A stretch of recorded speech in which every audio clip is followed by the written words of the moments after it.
tapi itu akan menjadi sebuah karakter kepadanya. Sehingga mesti kita nasihatin, mesti kita doakan kepada Allah agar anak-anak itu menjadi anak-anak yang baik.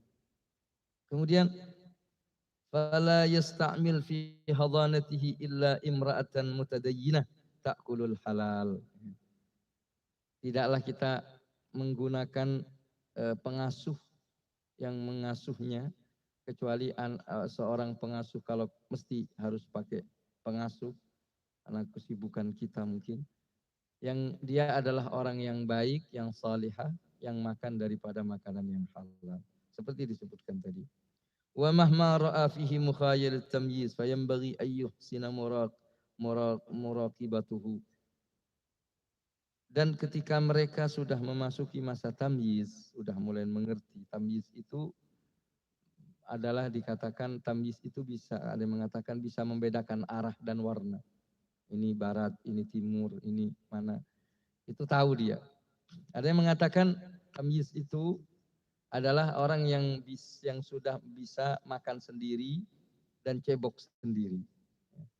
Ayyakula wahdahu wa yastanji wahdah. Itu berarti anak sudah dianggap tamyiz. Nah, ketika seorang anak sudah masuk masa-masa yang seperti ini, biasanya umur 7 tahun ke atas atau umur 5 tahun menjelang 7 tahun, itu sudah masuk masa tamyiz. Makanya Sayyidina Ali bin Abi Thalib mengatakan hendaknya anak itu 7 tahun pertama itu dijadikan sebagai harus engkau berikan bermain kau. Biarkan. La ibuhu sab'an. Bermain itu saat-saat yang masih kecil. Kemudian ketika sudah 1 tahun berikutnya, 7 tahun berikutnya, itu perlu dididik. Ad-dibuhu sab'an. Dan ketika sudah 7 tahun berikutnya, 7 tahun yang ketiga ini, berarti sudah baligh di situ, sahibu, temenin dia. Jangan anggap lagi sebagai anak kecil seperti umur-umur, tapi biarkan dia tumbuh dewasa, ajak musyawarah, ajak berunding, bicarakan hal-hal yang penting. Biar dia tumbuh menjadi anak yang dewasa. Ini ajaran daripada Sayyidina Ali bin Abi Thalib. Kemudian, nah ketika memasuki masa tamyiz itu, wa awwalu dzalika zuhurul haya.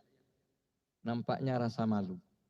Alhamdulillah kalau kita punya anak perempuan, ternyata rasa malunya luar biasa. Nah itu fitrahnya dia.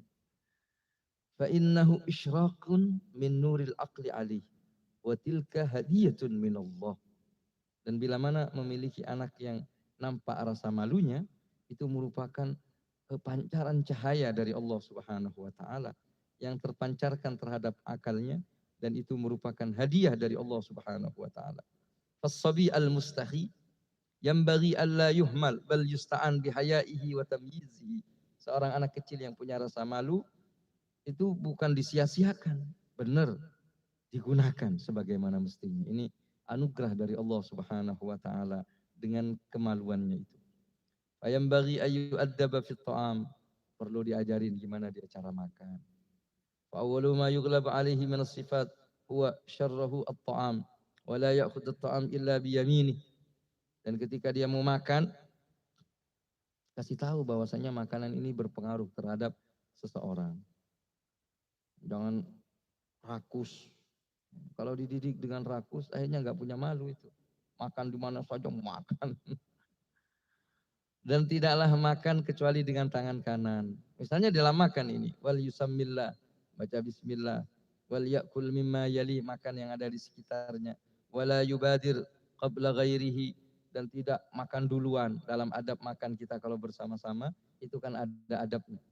Bagaimana adabnya? Harus yang paling tua.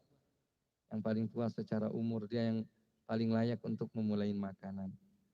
Wala yuhaddiqan nadhar ila man yakul, dan tidak memandang kepada orang yang sedang makan.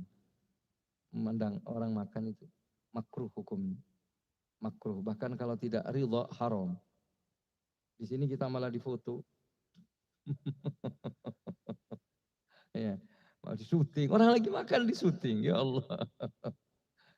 Ini udah Wa zamanun ukisat sara wajhuhu fi haddil qafat. Zaman ini udah kebalik, kebalik.